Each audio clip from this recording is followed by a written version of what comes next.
All right, Shalom. First and foremost, I want to give all praises, honor, and glory to Yahweh, Bahashem Yahushai, Bahashem Rakakwadash. Double honors to the apostles, bishops, and elders of Great Millstone who teach and rule well. And salutations to the Yakim out there laboring up the hope for elect that's doing this work in truth and sincerity.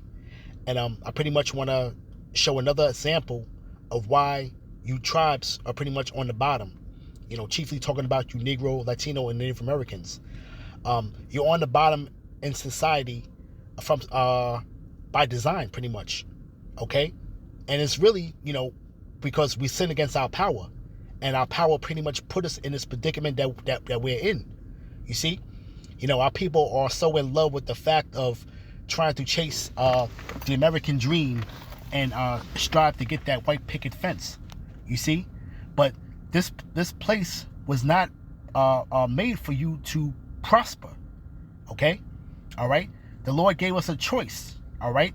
Pursuant to Deuteronomy, the 28th chapter, on if we, follow his commandments and do everything he says, okay, we will be on top.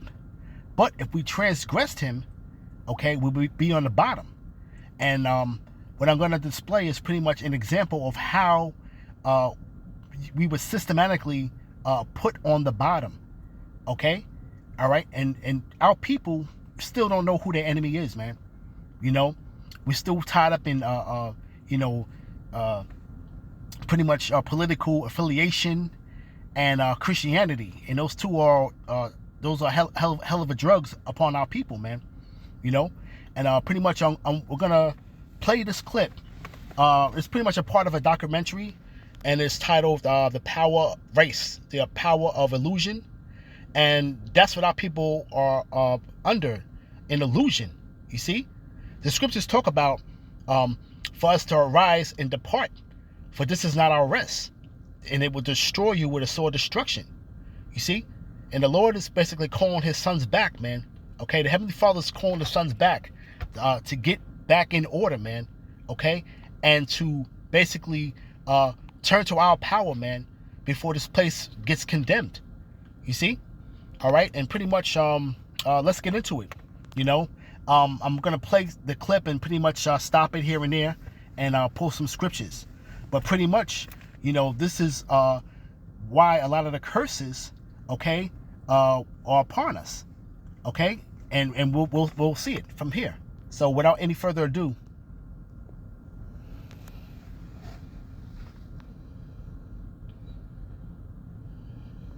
but perhaps the best example of how European ethnics would finally gain the full benefits of whiteness came with an innovation in housing at the end of World War II.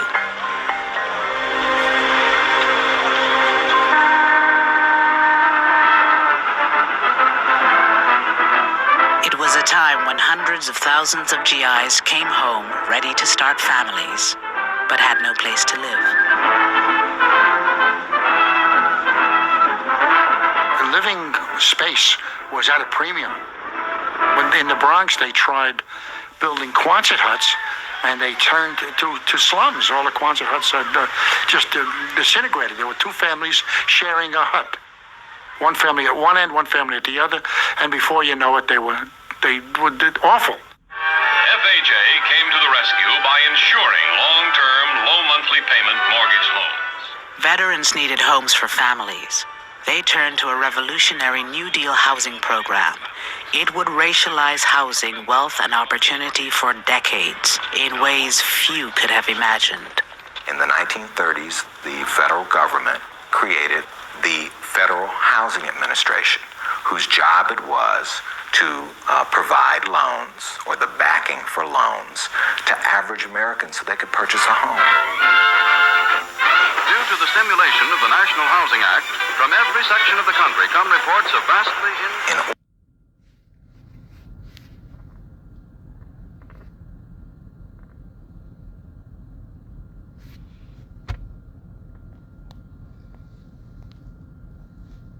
Slovakia.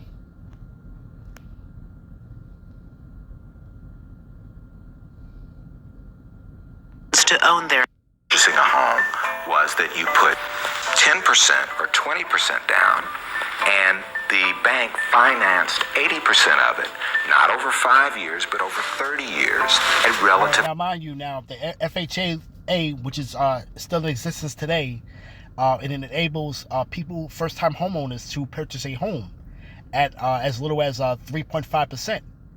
But now we're gonna find out, okay, who benefited from this when this FHA was pretty much rolled out.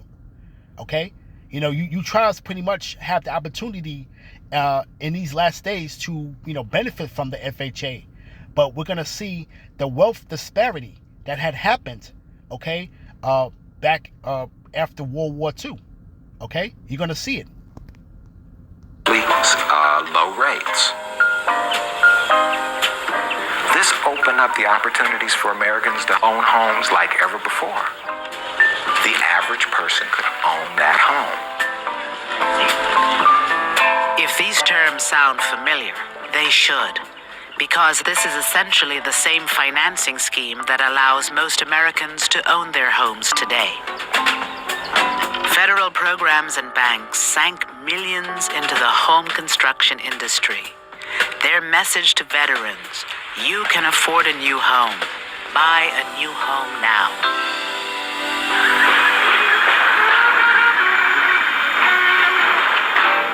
On the outskirts of Baltimore, Memphis, Chicago, Los Angeles, Denver, and other cities, brand new communities sprang up. One of the most famous was a Long Island potato field, transformed into 17,000 new homes. It was called Levittown.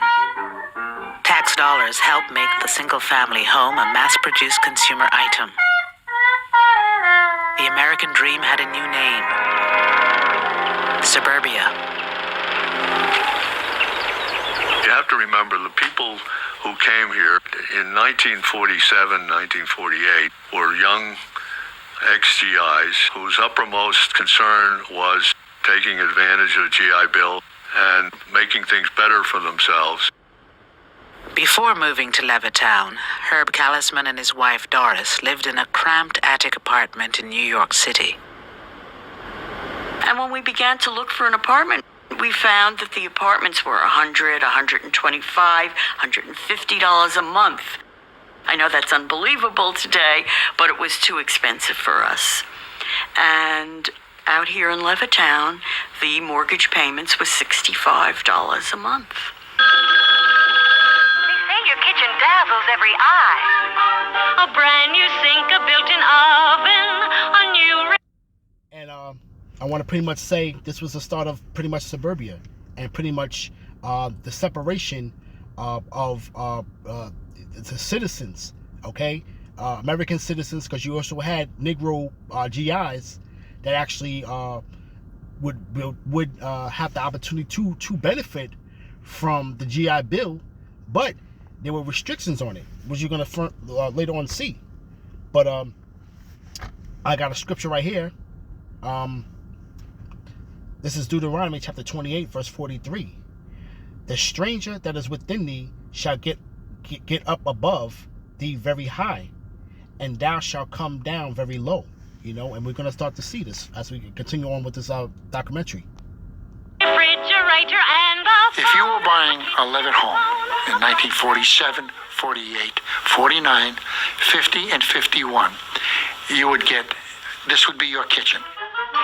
You would get a GE stove, GE refrigerator, and a Bendix wash machine. It would be part of the real estate.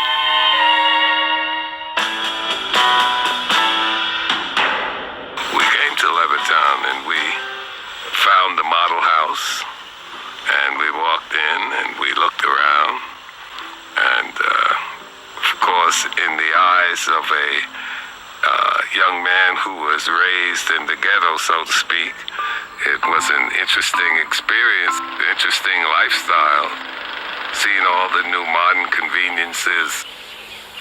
Very fascinating.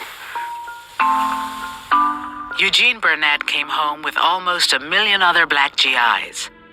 They had fought for the country in segregated ranks. They returned hoping for equality and the American dream.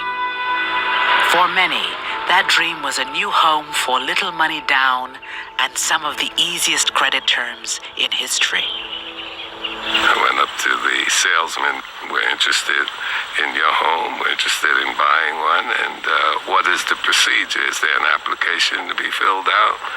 So forth. So he looked at me, looked around, and he said to me, he says, listen, it's not me, but the owners of this development have not as yet decided to sell these homes to Negroes.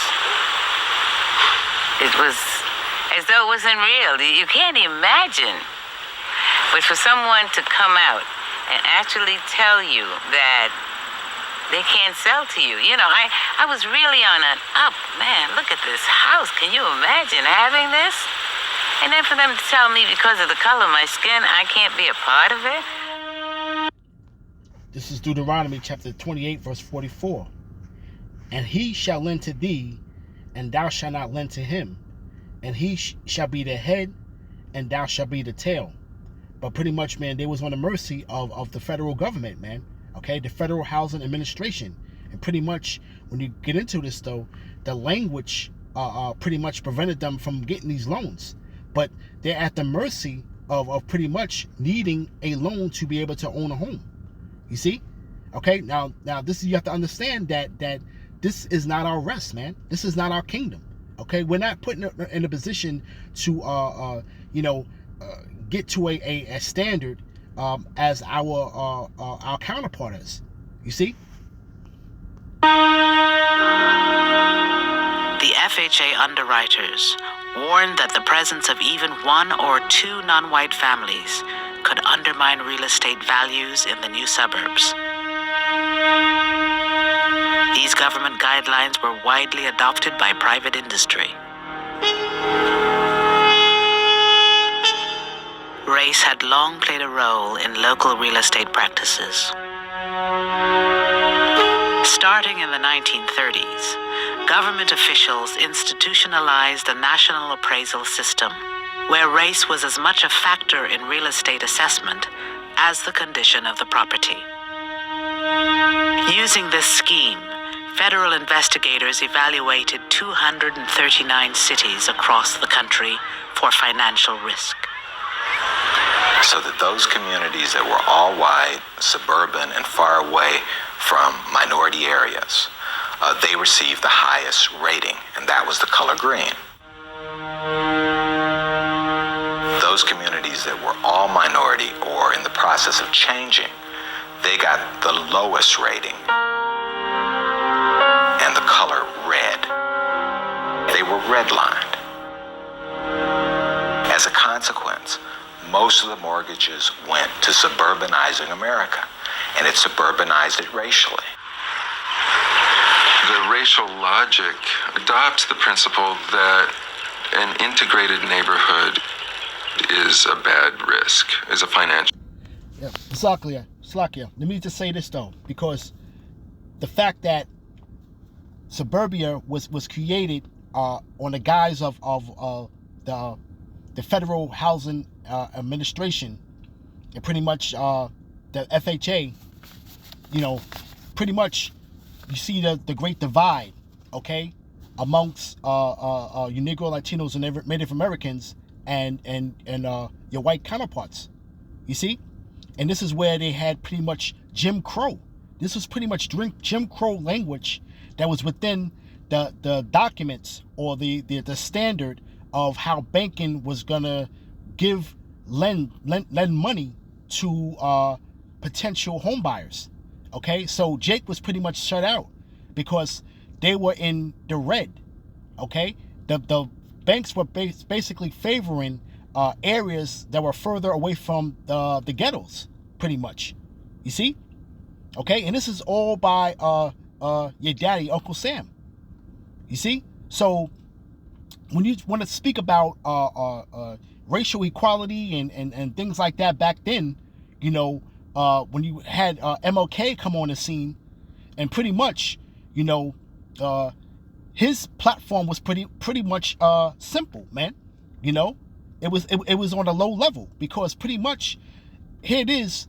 He was fighting for countertops, to sit at the countertops and share toilets, but wasn't really going and fighting for pretty much an opportunity to get that piece of the American dream. You see, you have to understand that real estate is generational wealth, because when you buy a home back then, let's say a home was worth going for a 3-bedroom home was going for about $10,000 back then. Fast forward now to 2023, that same home potentially in these towns in Long Island pretty much are going for pretty much $900,000, maybe $1 million. You see, so that's pretty much equity that's within these households, and this equity is pretty much generational wealth, where you can take and you can finance your kids' education, college. You can finance the second home. You can finance vacations, cars, and anything that your heart desired, because you got a head start.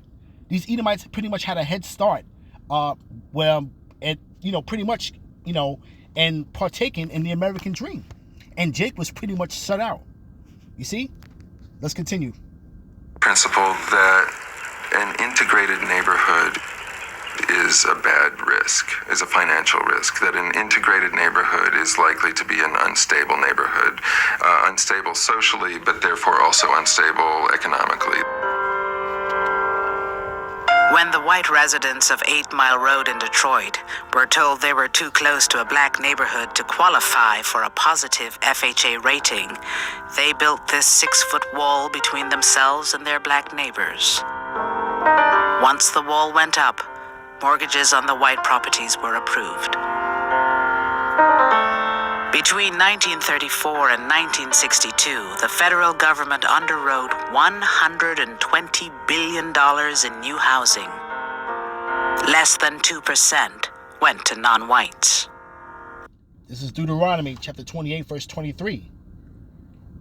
And thy heaven that is over thy head shall be brass, and the earth that is under thee shall be iron. And pretty much Jake is pretty much, there was that glass ceiling, man, that Jake couldn't break through to basically get over the poverty hump, okay, you stuck in these hoods, in these ghettos, in slums.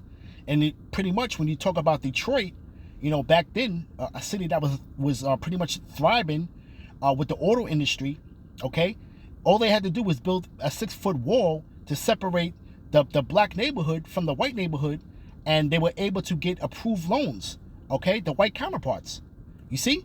So this is how you see in the great disparity of wealth, okay, and how you have these everyday Joe Schmo, Joe Six-Packs, and how they were able to get ahead, man, and basically benefiting from the crumbs that came off the master's table, man, okay, which really is the guys of the unseen hand, the elites, man, okay. All right, the bankers, man, they pretty much set up they pretty much set up their people, man, okay, in a way where there was a great disparity. You see? Okay? And it says, well, let's continue.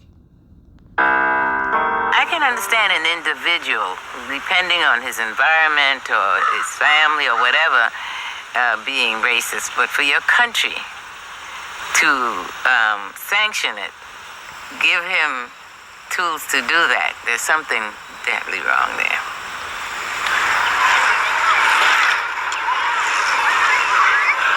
That was good old Uncle Sam, and she recognized that, But Jake is pretty much happy-go-lucky, man. They don't see that this is was a perpetual evil, man. This was a perpetual evil that has happened to Jake, man. To where, because the fact is that the reason why this really happened was because they couldn't have another Tulsa, Oklahoma, where Jake was thriving. You understand? So they had to create a situation to where you were not able to get to that situation to where you would thrive, because Jake is very resilient. You know, if you give them the pretty much an opportunity, they will be able to be resilient as a people and be amongst themselves though. But the curses with the Lord which put on the people, man, had the left hand side, hinder that, man. You see, all right, your ways of prospering, which is one of the curses that you're not gonna prosper in this place. Esau pretty much hindered that, man. You see, so they made sure that you people weren't going to thrive, man. You see. I think we had the golden chance after World War II, and we flubbed it because here we had a GI Bill that was that was available to everybody, but in a way they didn't make it available to everybody. Hey, and the small hat saying it with a smile on his face. You know, what he's basically saying was that the government pretty much flunked Jake. You know, as a whole, the country as a whole flunked society, everybody thriving as a society because they shut Jake out, man. You know, but this is all going to according to prophecy and how Yahweh Ba'ashem Yahushai had rendered judgment unto his people, man. You see, okay, these curses are real, man, and nobody else fits the bill for this, man. Okay, all right, just another example of who these curses are pertaining to, man. Okay, all right, this small hat, which is claiming to be you. He pretty much thrived on it though. But when he's talking about them dropping the ball and pretty much trying to bring Jake up on a level, you know, he's saying it with a smile on his face, man. And that was a golden opportunity in this country, and we missed it. We really missed it. Look at the scripture real quick. This is Psalms 17, verse 8. Keep me as the apple of thy eye. Hide me under the shadow of thy wings. From the wicked that oppress me, from my deadly enemies who compass me about. They are enclosed in their own fat. With their mouth they speak proudly. And you know, it's pretty much that devil, he pretty much spoke proudly, man. You know? He's in a good case, man. You got to understand that the magnitude of the head start that was actually going on within this time. You know, they're talking about between 1934 and pretty much the 60s, 1962. So we're talking about several generations of a head start where you could pretty much obtain the American dream. Okay? And Jake was pretty much shut out of that. You see? All right? But these people, man, it says they are enclosed in their own fat, you know, all right, with the wealth, the riches, you know, they pretty much are separating themselves, building a wall, and separating themselves from Jake, you know, and being able to attain that American dream.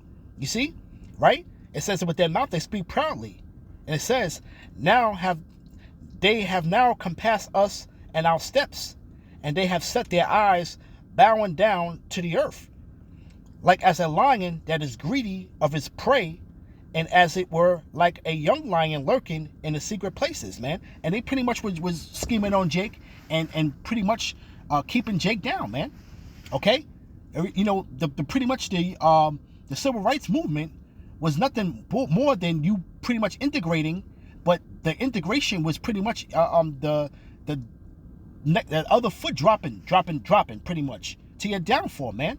Because what happened after that? Okay, floods of drugs came into the neighborhood. You know, the Doochie was pretty much introduced. Okay, that strung out Jake. All right, and wiped out several generations, a couple generations, and then from the 60s and down now, fast forward to the 80s, you had crack cocaine, which wiped out pretty much a couple of generations of Jake. You see, so Jake had pretty much. Was pretty much taking an L since the civil rights movement. On top of that, man, you see, right? But it says, "Arise, O Yahweh, disappoint him, cast him down, deliver my soul from the wicked, which is thy sword." And pretty much, man, physical sword, the sword pretty much to keep you in check and keep you oppressed. Okay. All right, that's the Lord's hand. That the Lord set these devils up to pretty much put it on you people, man. and they did it in a financial sense. Okay, so this is where you see the great disparity. Okay, all right, and really, to tell you the truth, you see it now. Fast forward now with the separation between the tribes. Okay, because now you got the Northern Kingdom pretty much coming here, and you pretty much got Benjamin coming here, right, to the Babylon, and pretty much they are getting approved for small business loans easily than a Jake that was born here. You see?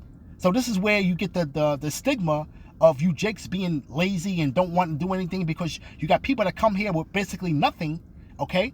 But when they come here, they thrive. But what there's an open door policy to thrive for these other people, man. And basically Judah, okay, is pretty much left out of it, man.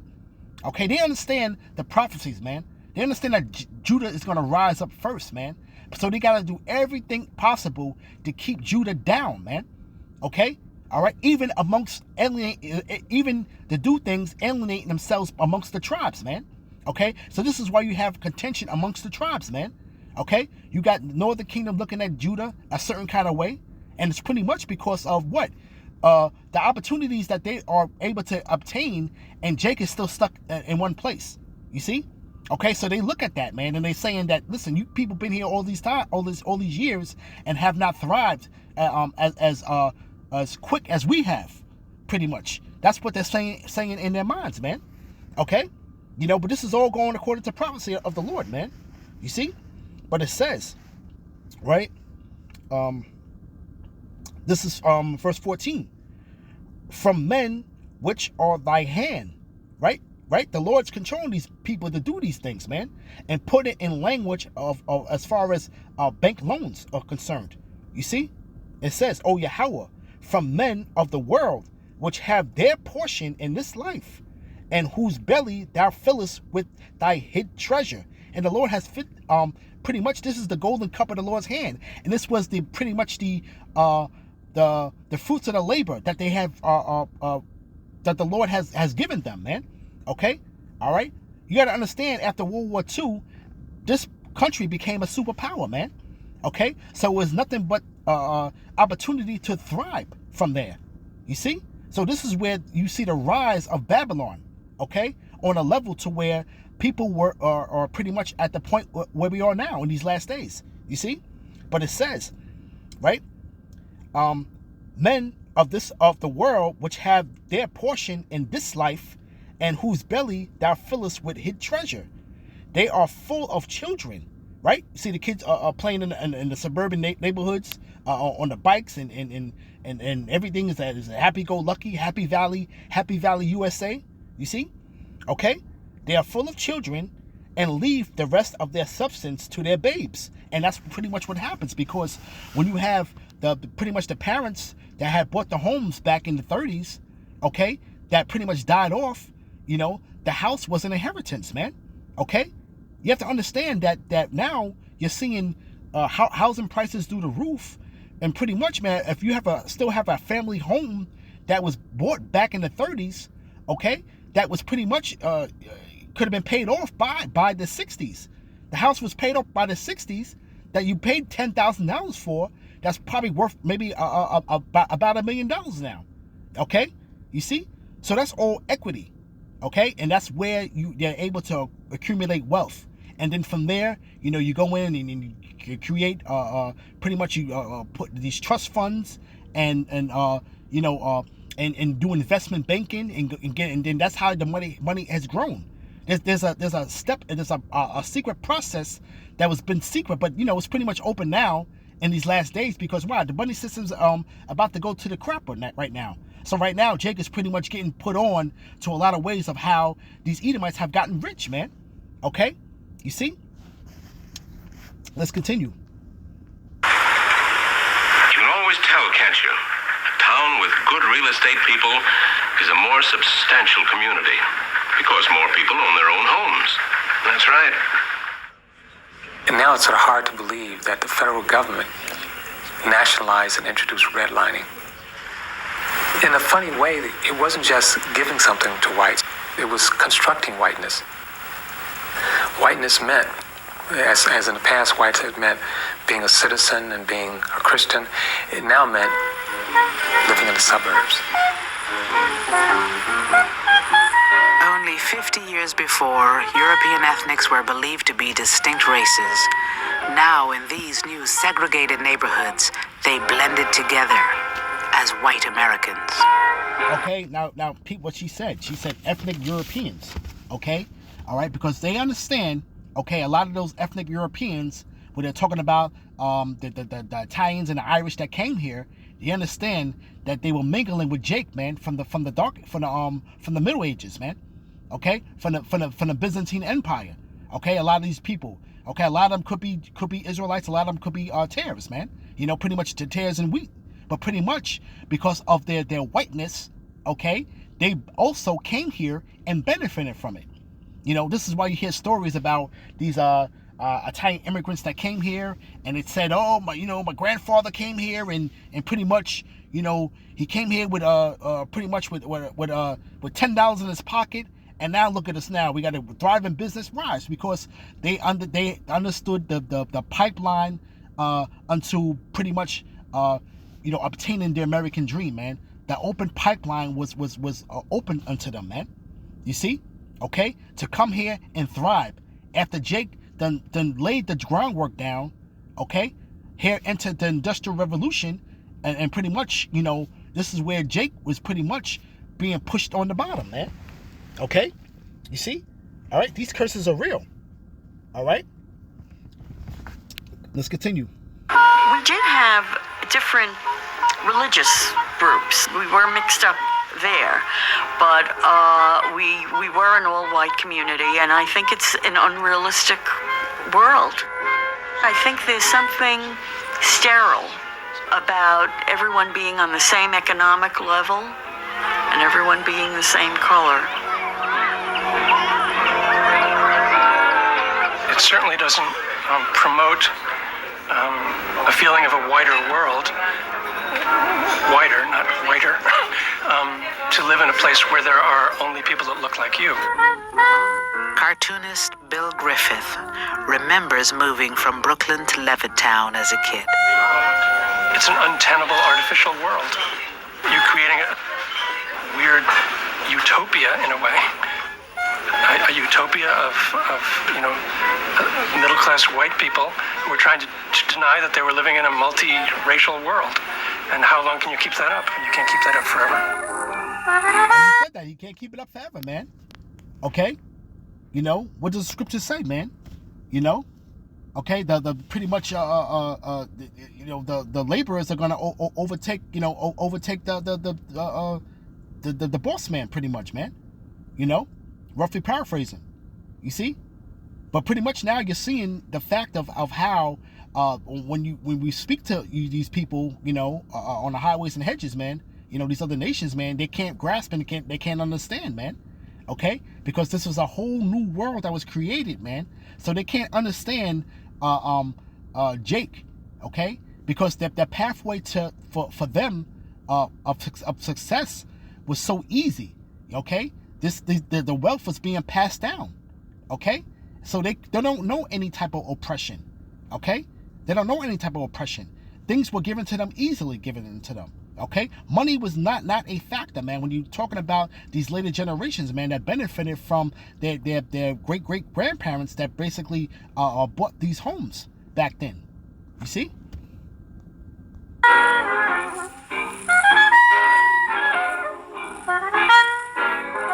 Whether there were going to be black people in Levittown was just, it would be almost the equivalent of saying, are there going to be Martians in Levittown? Basically, the idea of whiteness is who's included, who's part of the family, and it has material consequences. Blacks weren't completely left out of the housing market. The housing market that they were exposed to was largely public housing. And public housing, first of all, was built almost exclusively, with a few exceptions, in the central city. And after World War II, we started building these larger and larger public housing projects, which are called vertical ghettos.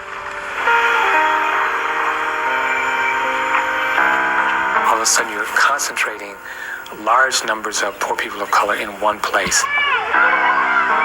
Hence entering in the inner cities, man. Okay? Because a lot of these inner cities were created in the 50s and 60s, man. Okay? When you look at the cornerstone of a lot of these so-called projects, man, you know, a lot of them were built in the 60s. You see? Okay? And this is where Jake was pushed in. You see? Another federal program, urban renewal, was supposed to make cities more livable. 90% of all housing destroyed by urban renewal was not replaced. 2/3 of those displaced were Black or Latino. Fair housing for all human beings who live in this country is now a part of the American way of life. In 1968, President Johnson signed the Fair Housing Act. For the first time, racial language was removed from federal housing policy. Non-white families began moving into traditionally white communities in numbers.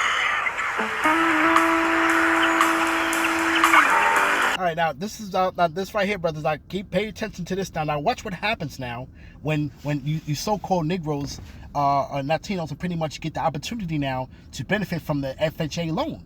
Now watch what happens now. Okay, now you people are basically coming into the neighborhood, and there was always a saying: when you have one person move into a white neighborhood, the ongoing joke is there goes the neighborhood.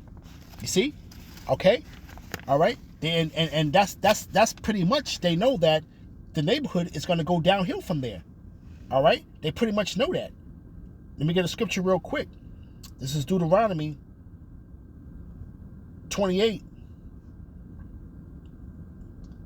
verse 37. And thou shalt become an astonishment and a proverb and a byword. Okay, that's pretty much a proverb, man, for you people, man. When you move into a white neighborhood. The Edomites will say amongst each other, there goes the neighborhood, right? And the byword, okay? Among all nations, whither Yahweh shall lead thee. You see? And then when you try to think you people are making it to the promised land, okay, of getting a slice of this utopia, so to speak, watch what happens. We lived in an apartment, a two-family house in Queens, and when we came here, it was the first time we had bought a house, and I was looking for everything in the storybooks. The Frisbees moved from Queens to suburban Roosevelt, only a few miles from Levittown. Like the Frisbees, many non-white families would discover the economic value of race in the real estate market.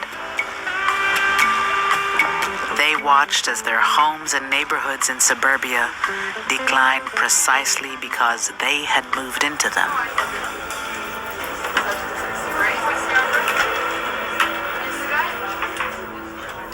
When I moved into a neighborhood, I thought it would stay intact the way it was.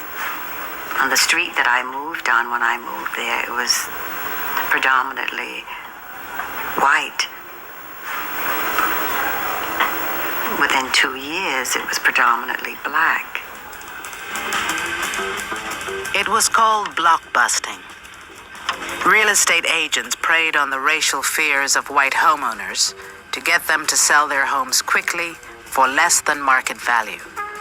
The homes were resold to non-whites at inflated prices. Well, they were... The scheme? Okay? You see the scheme that they did? They even did the scheme up amongst their own people, man. Okay? Try to create a fire sale that get them to get out of the neighborhood. You know, pretty much similar to what they call white flight. You know? And then they would raise up the prices and inflate it, man. When Jake was coming into the neighborhood to buy it. Okay? So you see the sinister wickedness that's going on behind the scenes, man.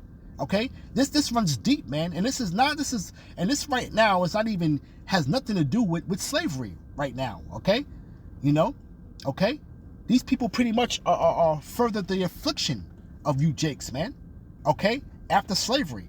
A lot of the destruction of you people, man, mainly came after slavery. You see? Okay, when you people are trying to be a part of this society that does not want anything to do with you, man. You already played your part of building up this place, man. Okay? They don't want no parts of you to be in their neighborhoods, man. You see? But Jake don't get it, man. Jake feels like he's still got a piece of the pie here, man. Okay? And Yahweh Hashem Ashai is going to destroy this place, man. Okay? All right? Say, you know, we're having black people move in. Now, I will give you cash if you want to sell me your house. Do you want to stay with black people next door to you? And that's the way it went on. And as Bunny said, a lot of people just said, yes, I'll take the money and run. And that's the start of the white people leaving. As more Black and Latino families moved to Roosevelt, real estate became more and more depressed, just as the FHA had predicted. But why? I have an idea my house is probably worth around 120 in this town. But what it would be worth in Wantor or Garden City or some other place, probably around 200,000 or better. Now you're talking about 80,000. You said to me one time about why do people dislike the blacks? Well, money-wise, there's a reason.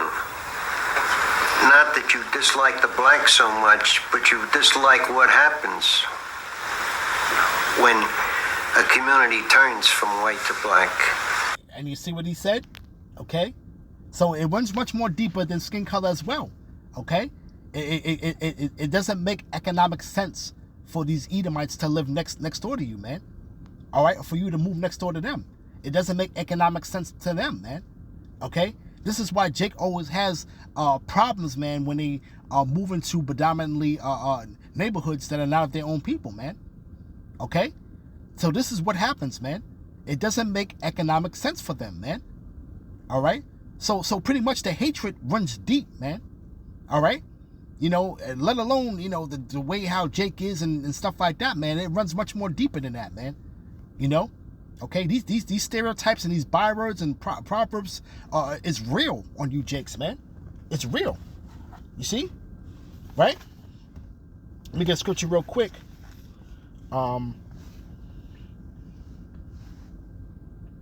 This is Psalms 73.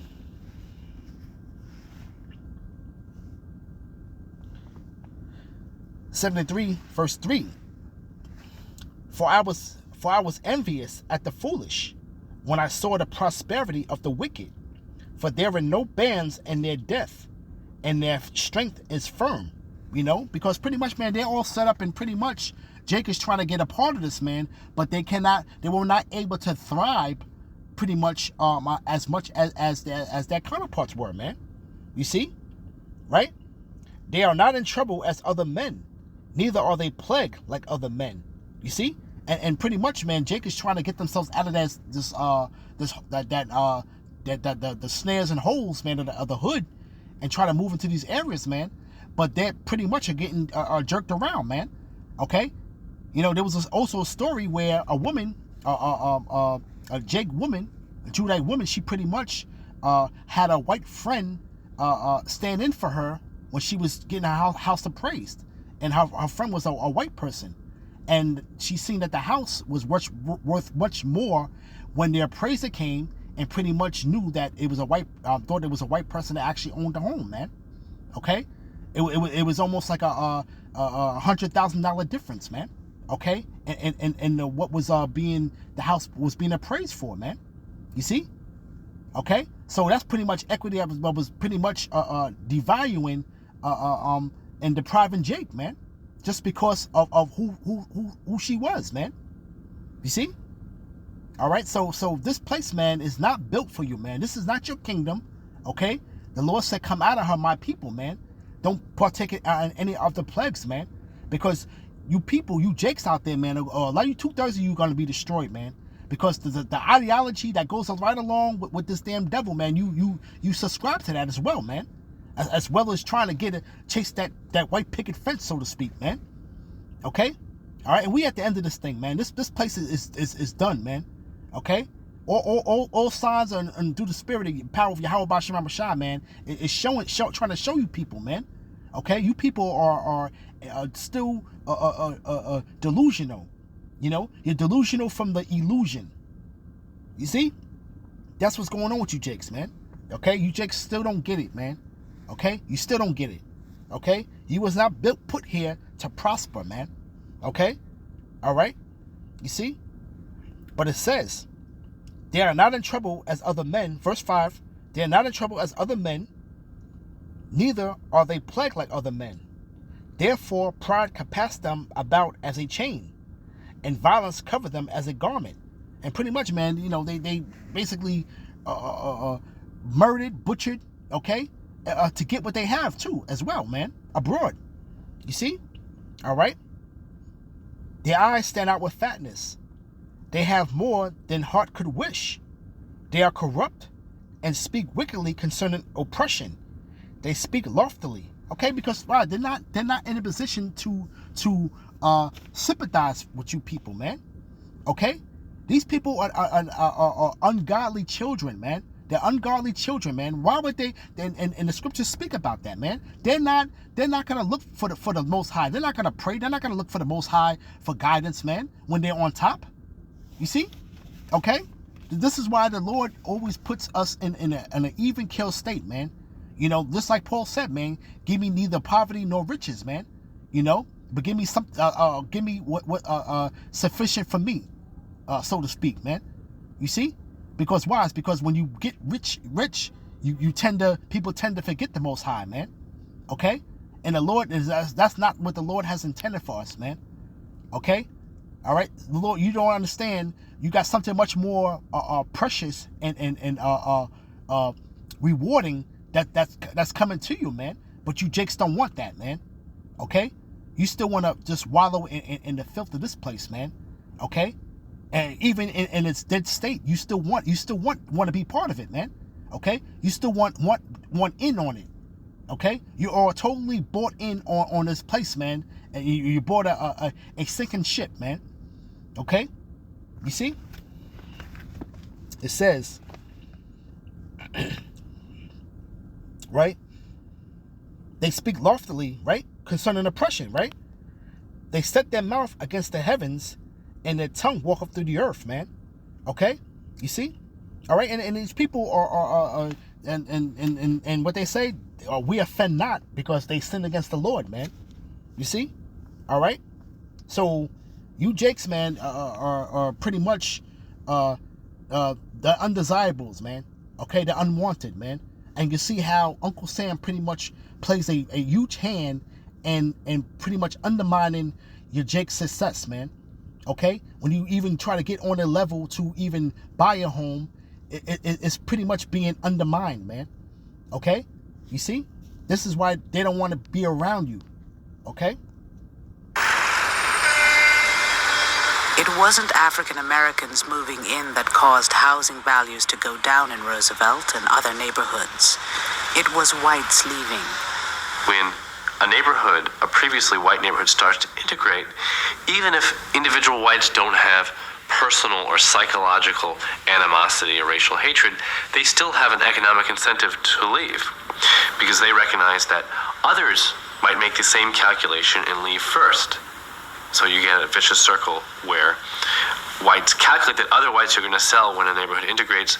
Therefore, they want to sell first to avoid losses, and they actually make it happen. They make white flight happen. And if you think about African Americans, if African Americans are 20% of that market, it means that 80% of the people are not looking in those places for homes. So the prices of those homes declines or stays stable. And banks contribute to this by continually making loans in regions that are on the rise, white communities, and making it difficult to to get loans in black communities. So there's a difference. There's a lack of symmetry that's important to keep in mind. So it's not the same when whites are all by themselves. Because when they're all by themselves, they're taking all the resources with them. They're taking all the amenities with them. But when blacks are by themselves, they can't get loans. They don't have a decent tax base. There are no jobs. And then and really that's been the main point, that I want to bring out, But this place is not built for you Jakes, man. Okay? And you see, all right, who's behind it, man. Okay? This is much bigger than the neighbor next door to you that hates your guts, pretty much. All right? Or you experience a family member that had moved into an area and been having problems with the neighbors, man. And this is the reason why, man, because it does not make economic sense, man, for you to be around these people, man. For you to be around them. It doesn't make economic sense for them, man. So this is why you see areas now turning predominantly Jake, okay, that were predominantly full of Edomites, man. You see, but pretty much, man, that's pretty much the gist of it, man. I don't think I have any more precepts. I think that was all my precepts, pretty much, though. But pretty much, I made the point. But just to go to show you, man, that this is not your rest, man. Okay? And this is what you Jakes don't want to take heed to, man. Okay? This place is done. It's done. This place was the golden cup in the Lord's hand, man. And now the Lord's going to pretty much run his judgment on this place, man. All right? You see? So the dream of that whole white picket fence, man, is been long gone out the window, man. All right, so with that, I want to give all praises, honor, and glory to Yahweh, Bahashem Yahushai, Bahashem Rakakwadash, Shalom.